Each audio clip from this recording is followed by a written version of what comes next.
Bom dia a todos. Bom dia, pessoal presente, pessoal pelo YouTube. Minha segunda participação no campus aqui e mais uma vez é um enorme prazer poder compartilhar um pouquinho com o que eu vivencio todos os dias e quem sabe abrir um pouco mais a minha e a cabeça de todos vocês para uma estrutura talvez um tanto quanto desconhecida por vários, mas que faz bastante diferença na vida de todo mundo, e acho que esse ambiente que nós estamos aqui é um ambiente propício para isso, para poder romper o que vem sendo feito, e no caso específico do Comitê Paralímpico Brasileiro, em busca de medalhas, em busca de desenvolvimento, em busca de inclusão da pessoa com deficiência a partir ou através do esporte. Então, meu nome é Thiago Lourenço, eu sou atualmente coordenador do Departamento de Ciências do Esporte do Comitê Paralímpico Brasileiro. E a ideia hoje é apresentar para vocês de que forma que a tecnologia, de que forma que a ciência do esporte atua diretamente ou indiretamente no atleta com deficiência em busca de melhora do desempenho. Tá? Então, onde estamos e para onde iremos com relação à tecnologia. E eu sempre trago essa primeira foto para poder contextualizar a minha fala quando a gente fala de esporte paralímpico, né? E essa foto aqui, se eu perguntar para vocês o que vocês estão vendo dois atletas. Um competindo contra o outro, né? Só que tem muito mais do que isso aí. São dois atletas utilizando uma ferramenta de trabalho extremamente tecnológica e que precisam dominá-la para conseguir realizar o que precisam, que é a melhora de desempenho. Eu sempre costumo dizer que a gente que trabalha com o esporte paralímpico, quando a gente compara com o esporte convencional, com o esporte olímpico, a única diferença é a deficiência.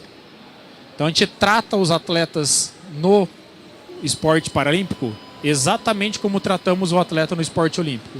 Em determinados momentos, a gente precisa entender e adaptar alguma coisa no dia a dia por conta da deficiência. Mas, de maneira geral, nós estamos trabalhando com atletas. E a tecnologia está à disposição para a melhora do rendimento de atletas. Tá? E também para poder contextualizar um pouco a minha fala, para quem não é do mundo paralímpico, a gente divide as modalidades e as classes de competição de acordo com os tipos de deficiência, né? Então a gente tem modalidades ou provas ou classes especificamente para atletas com paralisia cerebral, para lesados medulares, deficiência intelectual, visual e amputados. E para cada uma delas, o que a gente discute aqui, o que está apresentado aqui, vai aparecer. Então, para paralisados cerebrais, eu preciso de equipamentos, eu preciso de tecnologias, eu preciso de métodos específicos para a melhora do seu desempenho. Para deficientes visuais, eu preciso da mesma coisa e assim sucessivamente. Então, a tecnologia ela está atrelada ao desempenho e ao trabalho de quem está no movimento paralímpico. E aí eu contextualizo a minha fala também, trazendo a definição do dicionário sobre tecnologia, né? Então, é a ciência que estuda métodos e evolução no âmbito industrial. Procedimento ou grupo de métodos que se organiza num domínio específico. Teoria ou análise organizada das técnicas, procedimentos e métodos. Ou seja, não necessariamente, acredito que todos vocês estão em linha nisso comigo, não precisa ser uma tecnologia, um equipamento mega ultra blaster que vai resolver um determinado problema. E é isso que eu vou tentar passar para vocês aqui, porque o movimento paralímpico, o Comitê Paralímpico Brasileiro, ele vem se utilizando dessas definições de maneira proposital ou não ao longo da sua história. Tá? E quando a gente vai para a ciência de maneira geral, a tecnologia ela sempre está atrelada à evolução do esporte paralímpico, né? Então aqui uma publicação até certo ponto antiga, né, para quem trabalha com ciência, onde a tecnologia e a cinesiologia são conectadas de maneira muito íntima. Para quê? Justamente para a melhora do desempenho do atleta. E quando a gente vai analisar as publicações ao longo da história, a gente vê que nos últimos anos o número de publicações referentes ao esporte paralímpico vem crescendo. Quando a gente associa aos atletas paralímpicos, também vem crescendo, porém num número bem menor. E não tem comparação quando a gente associa com treinamento e exercício físico para pessoas convencionais. Então, o que eu estou querendo mostrar é o seguinte: a evolução do processo de tecnologia associada ao treinamento de atletas paralímpicos cresce ao longo do tempo, mas ainda assim a gente está bem atrás do que para os atletas convencionais. Como é que era o esporte paralímpico na sua essência ou na sua origem? Para quem não conhece, o esporte paralímpico nasce com o Dr. Gutmann, que é considerado para a gente, né, o pai do esporte paralímpico, onde ele começou a introduzir o exercício físico em um hospital onde ele era um dos responsáveis, como terapia para as pessoas que saíam ou que se acidentavam nas guerras, principalmente, né? Então ele começou a introduzir algumas atividades. O basquete foi uma das primeiras modalidades, o dardo, ou o que ele chamava lá de polo em cadeira de rodas, como forma de terapia, né? E isso ao longo do tempo foi se mostrando uma ferramenta importante para a inclusão das pessoas com deficiência na sociedade. E aí eu trago essa foto para vocês para mostrar claramente a evolução de duas ferramentas que auxiliam muito a pessoa com deficiência. Uma que é a cadeira de rodas e a outra que é a prótese do membro inferior. Então, uma imagem vale mais do que 1000 palavras, né? Então tá aí. A evolução tecnológica, que é o ambiente onde a gente está, acabou e acaba por facilitar a presença, né, das pessoas com deficiência na nossa sociedade. E quando a gente vai para o esporte de competição, isso também acontece. Então aí tem 3 exemplos para vocês entenderem a diferença, né, histórica das primeiras competições no atletismo, onde a modalidade que mais aparece é a evolução tecnológica, né, nas cadeiras de rodas de antigamente e as atuais.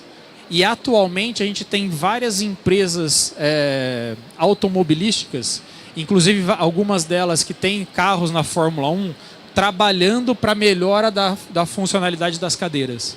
Hoje já tem empresas colocando a cadeira de rodas de competição em túnel de vento, por exemplo, né? E se a gente olhar para essa foto e comparar com essa aqui de baixo, a gente tem 50 anos, 60 anos de diferença.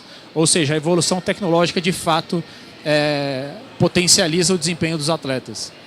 Hoje a gente já tem no Instituto Australiano, por exemplo, de Ciência do Esporte, vestimentas da própria cadeira ou do próprio banco para o remo, por exemplo, onde o atleta tem o seu cockpit desenhado por impressoras 3D. Né? Isso tudo acaba, de certa forma, melhorando o conforto do atleta e, consequentemente, potencializando o seu desempenho. E sem falar nas próteses de membro inferior no atletismo, que a grande mídia acaba mostrando para a gente, principalmente por conta de 2 atletas historicamente, né? O Pistorius e o Alain Fonteles, que depois eu vou mostrar para vocês. E aí a engenharia, né, e de maneira específica, veio evoluindo com diversos protótipos e diversos modelos de prótese de membro inferior, com diversos equipamentos, sempre buscando a melhora do desempenho dos atletas. E se a gente analisar de maneira direta o desempenho dos atletas, isso aqui a gente está analisando a performance de atletas paralímpicos em 4 classes diferentes. T12 e T13 são atletas com deficiência visual, T37 deficiência intelectual, paralisia cerebral, desculpa, e 42 e 44 são amputados de membro inferior. Se a gente olhar a evolução do tempo, né, do desempenho deles ao longo dos anos, a classe que mais se beneficiou dessa evolução, justamente a classe que depende de próteses. Então, aí vem aquela discussão. O sujeito que é atleta e usa prótese tem um benefício para a corrida, tem um benefício para o desempenho. De fato, ele tem. Porém, se a gente olhar para a história, essa foto aqui é uma foto muito emblemática para quem não se lembra, para quem não é do movimento. 2012, em Londres, Pistorius era o principal nome do movimento paralímpico. Todos estavam no estádio para assisti-lo, para vê-lo ganhar os 100 metros e os 200 metros rasos. E aí apareceu um sujeito do Brasil chamado Alain Fonteles, que calou o estádio. Então, a partir desse momento, o Brasil teve uma projeção no movimento paralímpico extremamente importante depois do feito do Alain Fonteles, né? Que ele desbancou o principal atleta para ganhar a medalha naqueles Jogos. E a partir daí, então, todo o desempenho, principalmente de atletas da velocidade, veio crescendo e veio se aproximando cada vez mais do esporte convencional, né? Aqui eu trago um exemplo a vocês do recorde dessa mesma prova, mas da classe 44, onde os atletas têm apenas uma amputação, e a gente consegue ver uma melhora substancial do desempenho, chegando até abaixo dos 11 segundos. Ah, Thiago, isso é uma baita de uma evolução. De fato é. Mas se compararmos ainda assim com os atletas convencionais, o recorde do Usain Bolt de 9,58 nos 100 metros ainda ele não foi batido. O nosso atleta atual mais próximo disso, é o atleta mais veloz do mundo, também é paralímpico e brasileiro, Petrúcio. O Petrúcio correu esse ano 10,29. Hoje, colocaria o Petrúcio no ranking dos atletas convencionais acima da posição 239. O que eu quero dizer com isso? A tecnologia beneficia o atleta paralímpico? Não tenha dúvida. Só que não adianta de nada o sujeito ter uma tecnologia extremamente desenvolvida se o sujeito não souber usá-la. Por isso que eu volto na minha fala, na primeira foto.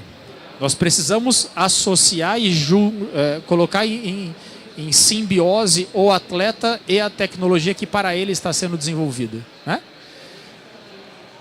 E todas as marcas ao longo do tempo dos atletas paralímpicos, elas vêm melhorando substancialmente. Aqui são mais exemplos das modalidades de campo, né, de lançamento e arremesso, onde a gente consegue ver a evolução clara do desempenho dos atletas. E aí é o que eu disse. Não adianta a gente ter uma Ferrari e me colocar para dirigir aquela Ferrari. Eu não sou piloto de Fórmula 1. Eu não vou conseguir tirar todo o potencial daquela tecnologia em meu benefício. Então, a simbiose entre atleta e a tecnologia ela precisa ser mantida. E aí vem que o Comitê Paralímpico Brasileiro, nos últimos 20, 30 anos, tenta usar dessa tecnologia em prol dos atletas de diversas formas, principalmente utilizando métodos de trabalho para potencializar isso, tá? Um exemplo disso é esse atleta do arremesso de peso, o Thiago Paulino, que até semana passada ele era o recordista mundial dessa prova. Ele acabou perdendo pro atleta iraniano, e essa foto ela é muito emblemática, né?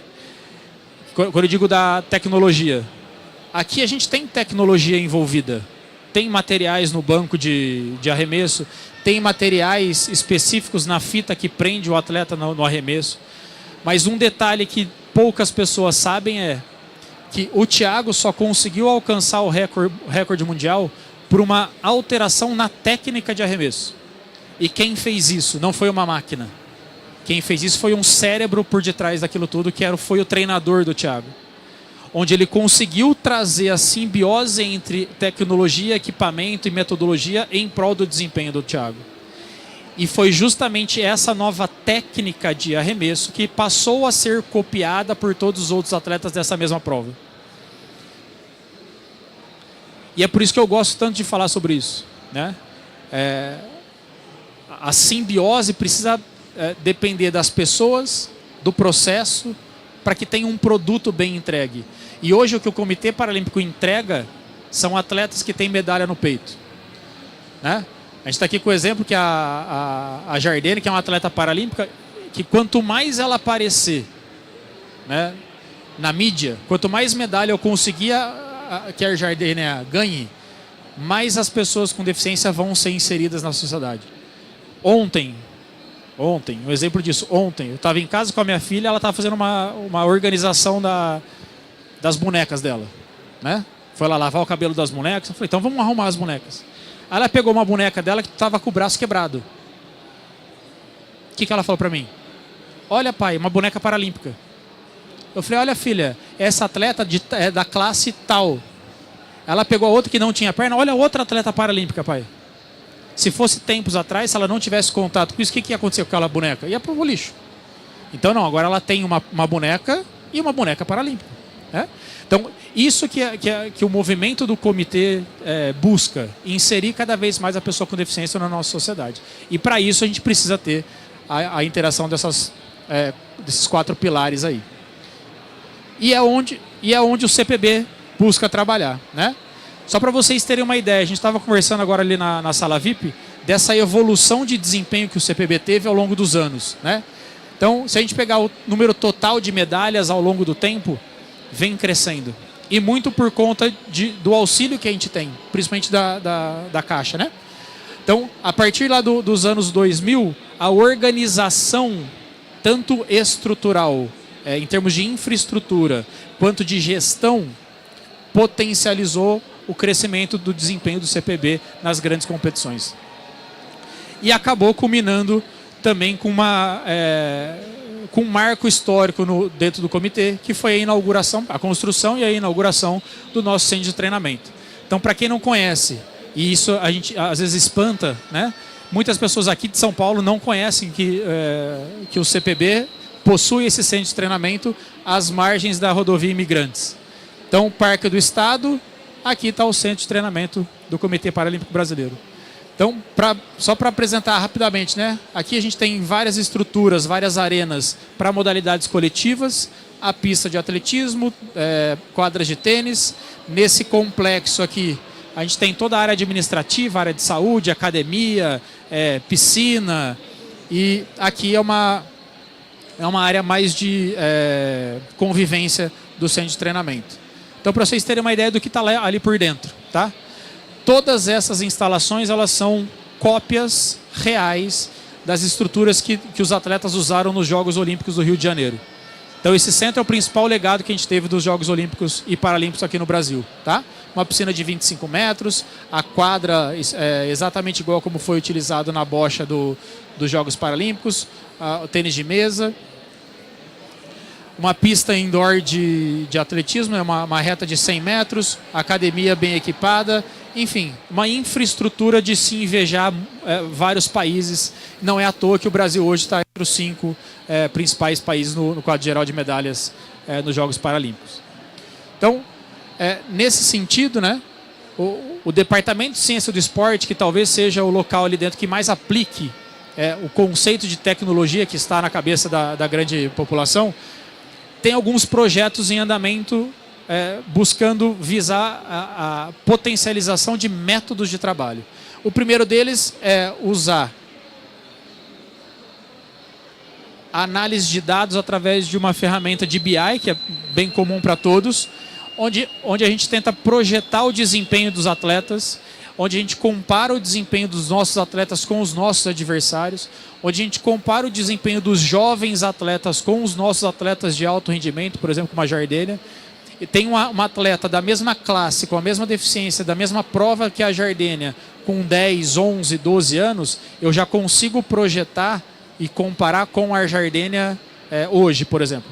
Quantos por cento aquela atleta está do potencial da Jardênia? Será que eu invisto nessa atleta ou não? Ou mudo ela de prova, ou mudo ela de modalidade? Isso a gente consegue fazer para essas 3 modalidades aqui. Além disso, eu consigo mapear no mundo inteiro onde estão sendo as principais marcas realizadas. Então, para a prova da Jardênia, em qual competição foi feita a melhor marca? Será que vale a pena eu enviar a Jardênia para o Japão ou para Santiago, no Chile, fazer a principal marca dela? Então, isso a gente consegue usar um serviço de inteligência, vamos dizer assim, dentro do comitê, através de métodos bem definidos lá dentro. E aí o Departamento de Ciência do Esporte aplica vários processos buscando retornar os dados, principalmente de avaliações físicas e de desempenho em competições, diretamente para os treinadores. Então a gente usa de várias tecnologias para facilitar a tomada de decisão dos treinadores no dia a dia do treinamento, tá? Baseado em 3 pilares, né? Controle do desempenho, controle do dano ao tecido e análise do treinamento propriamente dito. E para isso a gente usa algumas ferramentas tecnológicas que até certo ponto são simples. Essa aqui é uma fotocelo, um raio laser ali que mede a abertura do cronômetro e o fechamento do cronômetro, e com isso eu tenho uma possibilidade de monitorar, de acompanhar o desempenho do atleta na distância, né, ou na fração de distância que eu preciso.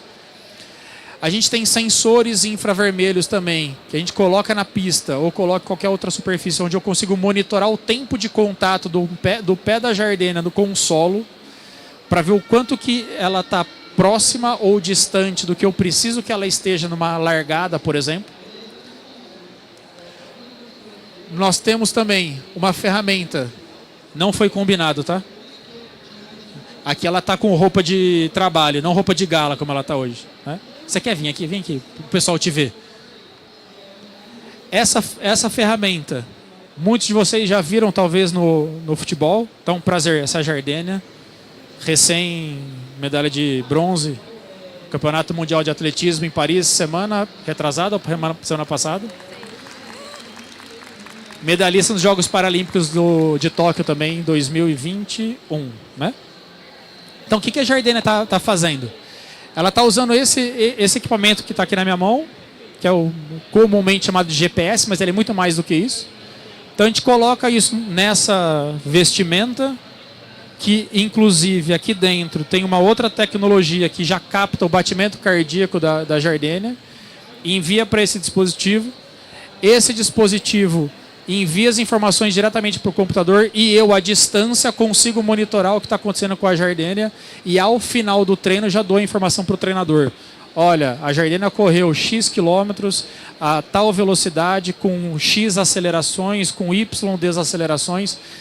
Desse equipamento a gente consegue ter mais de 40 variáveis para municiar o treinador da Giardênia poder tomar decisão e falar para ela: ó, hoje o treino foi bom, hoje o treino não foi bom, vai descansar mais amanhã ou vai descansar menos amanhã. Tá? Então essa é a principal função do Departamento de Ciência do Esporte hoje dentro do Comitê Paralímpico Brasileiro. Obrigado, viu? Volto sempre. Segunda-feira estamos lá.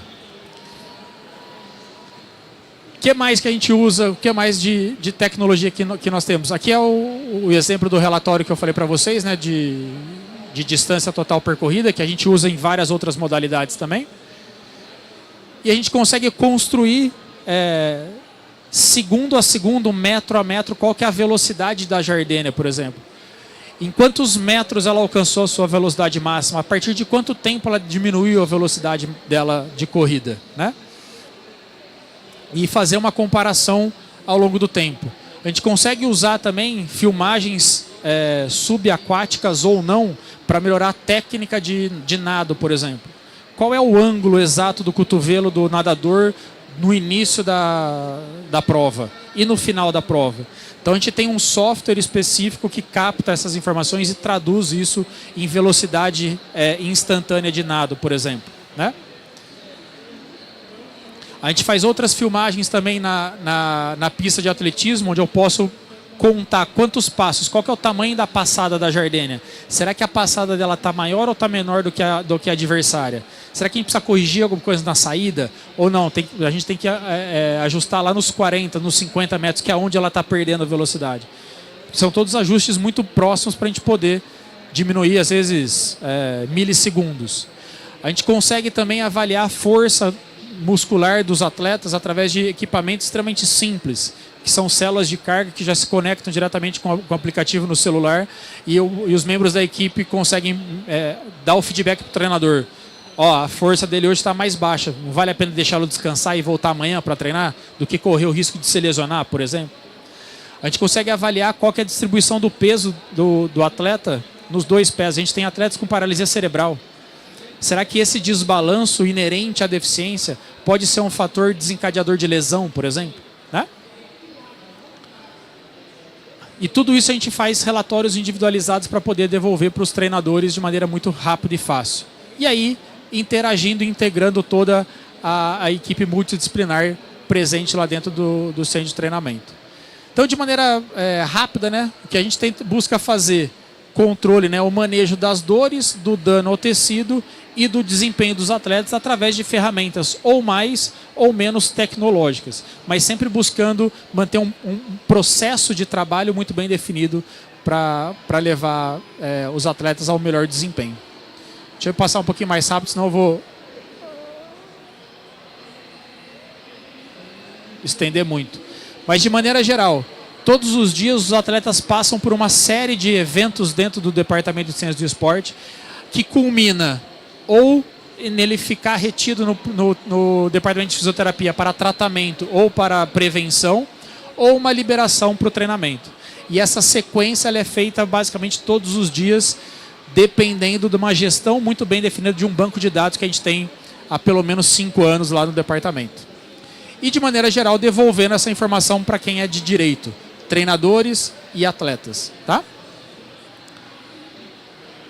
E o futuro, quero mostrar para vocês o futuro, né? A gente faz outras análises também, análise de sangue, análise de composição corporal, por exemplo, com uma ferramenta de raio-x eu consigo separar exatamente com um nível de detalhes muito importante, tecido adiposo, tecido muscular, tecido ósseo, em 1 minuto de escaneamento, por exemplo, né? E isso tudo acabou, como eu disse, contribuindo para o desempenho do Brasil nos Jogos Paralímpicos. E o futuro, Thiago? O que você imagina que vai ser a tecnologia no esporte paralímpico? Porque esse é o tema da minha fala. Eu não tenho dúvidas nenhuma de que hoje o nosso principal problema está na quantidade gigantesca de dados e uma incapacidade também gigantesca de aproveitar ao máximo esses dados. Então é por isso que a minha fala aqui vem mais por um pedido de socorro do que qualquer outra coisa, né? Eu coleto muitos dados e tenho uma baixa capacidade de entender todos eles. Porque eu disse, eu não tenho condições de analisar 40 dados em 2 minutos para dar para o treinador resolver o problema, né? Então eu acho que esse aqui vai ser o principal futuro, né? Entender quais são os dados mais relevantes para o nosso controle de treino e aplicação. E sem dúvida nenhuma, cada vez mais a interação do homem com a máquina ou da máquina com o homem, no caso do atleta paralímpico, né? Treinamentos mentais. Hoje a gente está muito preocupado a treinar o músculo da Jardênia, o coração da Jardênia, o pulmão da Jardênia, mas eu preciso treinar o cérebro da Jardênia também. Quais são as ferramentas que a gente vai adquirir a partir de agora? Quais são as ferramentas que já existem para que eu possa melhorar o treinamento mental, por exemplo? A gente tem algumas ferramentas que a psicologia vem usando, mas ainda muito incipiente no esporte, né? Análises 3D para biomecânica, análise biomecânica, né? Isso já está bastante avançado. Próteses nem se fala, né? Melhora da qualidade, da sensibilidade dos materiais utilizados nas próteses, nas cadeiras de roda. E sem dúvida nenhuma o próximo passo nosso, inclusive dentro do comitê, é a aquisição de um exoesqueleto para poder facilitar principalmente a melhora da qualidade de vida dos atletas que têm limitação de locomoção. Tiago, isso aqui vai melhorar o desempenho deles? Diretamente, não. Mas indiretamente, não tenho dúvidas. Porque eu preciso que o sujeito que é cadeirante tenha uma qualidade de vida boa para que ele suporte as cargas de treino. Eu não posso ficar preocupado também em manejá-lo a ter uma ferida por escara, por exemplo. Então, essas ferramentas acabam facilitando esse manejo da dor que permite com que o treinador, o preparador físico, tirem o máximo possível do desempenho desses atletas. Isso aqui deve chegar para o CPB até o final do ano, com certeza, e aí esse problema, ou esse bom problema, vai acabar caindo inevitavelmente no meu colo, né?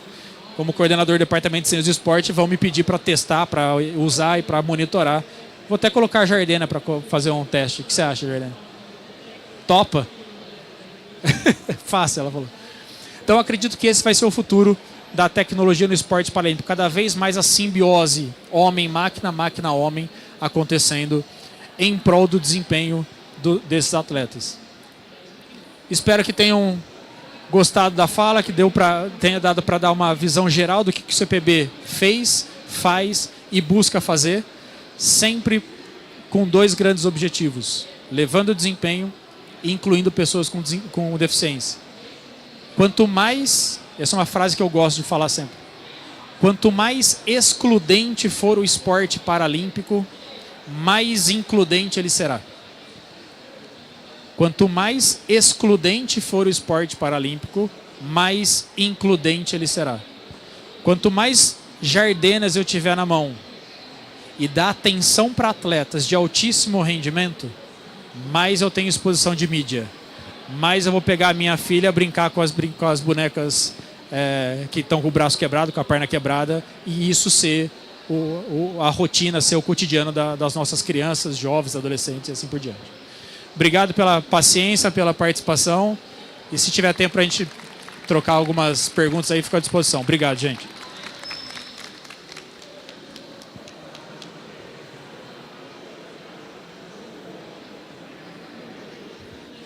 Pessoal, alguma pergunta, alguma dúvida? Manifestação de repúdio?